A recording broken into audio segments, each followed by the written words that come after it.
Marvel cinematic ইউনিভার্সের বহুল প্রতীক্ষিত মুভি অ্যাভেঞ্জার্স ডুমসডেকে ঘিরে সম্প্রতি বেশ কিছু ভিডিও সোশ্যাল মিডিয়ায় ঘুরপাক খাচ্ছে।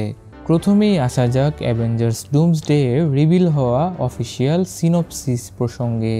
প্রাপ্ত তথ্য অনুযায়ী এই ছবির মাধ্যমে এমসিইউতে ডক্টর ডুমের আগমন ঘটতে চলেছে। সিনপসিসে উল্লেখ করা হয়েছে, ডুম তার অত্যাধুনিক বিজ্ঞান এবং শক্তিশালী জাদুবিদ্যার মিশ্রণ ঘটিয়ে মাল্টিভার্স জুড়ে ভয়াবহ সংকট তৈরি করবে।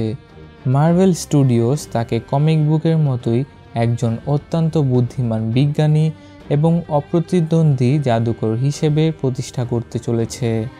অ্যাভেঞ্জার্স এন্ডগেমের পরিচালক জুটি রুসো ব্রাদার্স সম্প্রতি তাদের সোশ্যাল মিডিয়ায় একটি অস্পষ্ট ছবি পোস্ট করে ডুমসডে ইজ কামিং হ্যাশট্যাগ ব্যবহার করেছেন। এই ছবিটি ঘিরে জল্পনা তুঙ্গে উঠেছে। একটি প্রভাবশালী থিওরি বলছে ছবিটি লোকি সিজন 2-তে দেখানো ক্যাংয়ের ব্ল্যাকবোর্ডের অংশ হতে পারে। এর থেকে ধারণা করা হচ্ছে ডক্টর ডুমের উত্থান আদতে ক্যাংয়েরই একটি পরিকল্পনার অংশ, যার চূড়ান্ত পরিণতি হবে ব্যাটল ওয়ার্ল্ড। চীনের একটি এক্সপো থেকে ডক্টর ডুমের প্রথম সম্ভাব্য লুক প্রকাশ পেয়েছে। ফাঁস হওয়া ছবিতে তার আর্মরটি কমিক বুকের গড এম্পারর ডুমের কথা মনে করিয়ে দেয়, যার রং সিলভার এবং ক্রোম।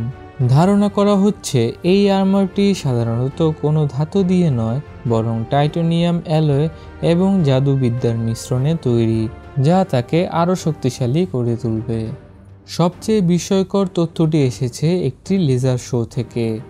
দৃশ্যটি কমিক বুকের সেই আইকনিক মুহূর্তের মতো যেখানে ডুম থ্যানোসকে পরাজিত করে।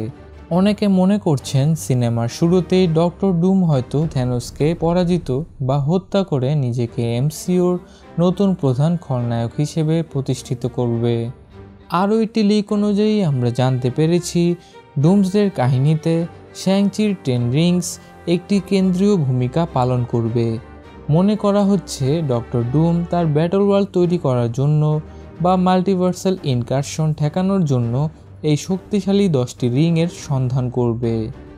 তবে এই রিংগুলো ব্যবহারের জন্য তাকে টনি স্টার্কের ইনফিনিটি গাউন্টলেটের মতো একটি বিশেষ ডিভাইস তৈরি করতে হবে। সফলভাবে ব্যবহারের পর রিংগুলোর শক্তির রং সোনালি থেকে ডুমের প্রতীকী সবুজ রঙে পরিবর্তিত হতে পারে এবং এই রিংগুলোই পরবর্তীতে অ্যাভেঞ্জার্স মুভিতে তার পরাজয়ের কারণ হয়ে দাঁড়াতে পারে।